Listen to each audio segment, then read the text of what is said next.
ఎన్ని లక్షలు ఇచ్చినా నా పేరు శివ షాద్నర్ ఇన్ఛార్జ్ని. ఈరోజు దేశవ్యాప్తంగా చదువుతున్న విద్యార్థులకు నిరుద్యోగత పెరుగుతూ ఉంది, నీట్ పేపర్ లీకేజ్ అవుతా అనే ఉద్దేశంతో భారతదేశం ఒక బంధు పిలుపునిచ్చిన గిట్టంగా ఈ యొక్క ప్రైవేట్ స్కూల్స్ ఇష్టానుసారంగా స్కూల్ రన్ చేస్తూ అక్కడ ఉన్న ఎంఈఓని చేతిలో పెట్టుకొని తొత్తుగా మార్చుకుంటూ అక్కడ స్కూల్ మొత్తం రన్ చేయడం చాలా తప్పు జరిగిన విషయం ఇది. అదేవిధంగా ఇప్పుడు స్కూల్లో వెనక సైడ్ పడి పాప చనిపోయిన గిట్టంగా చూసుకొని పరిస్థితి ఉంది.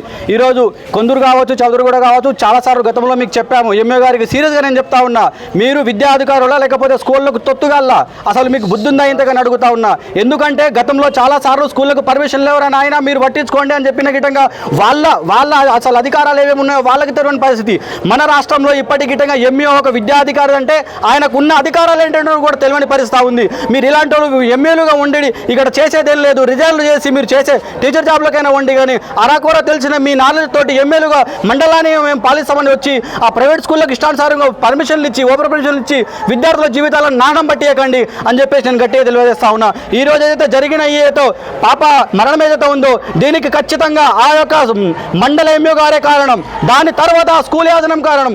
ఈరోజు చర్య ఫస్ట్గా తీసుకోవాల్సింది ఒక స్కూల్ ఆ మండల ఎంఈఓ మీదనే ఫస్ట్ చర్యలు తీసుకోవాలి, దాని తర్వాత స్కూల్ ప్రిన్సిపాల్, దాని తర్వాత ఒక డేవరు, అలా 1 by 1 అందరి ముందు కఠిన చర్యలు తీసుకొని అది ఏదైతే కుటుంబ సభ్యులు ఉన్నారో అన్యాయం జరిగిన కుటుంబానికి 50 లక్షల ఎక్సైజ్ ప్రకటించాలని చెప్పేసి చాలా గట్టిగా మేము డిమాండ్ చేస్తూనే ఉన్నాము. ఇది కనుక జరగకపోతే రేపటి నుంచి స్కూల్ దగ్గరకు వచ్చే బయట ఇస్తాము, ఎంఏని సస్పెండ్ చేసేదా వరకు మా ఉద్యమం కూడా ఆగదు.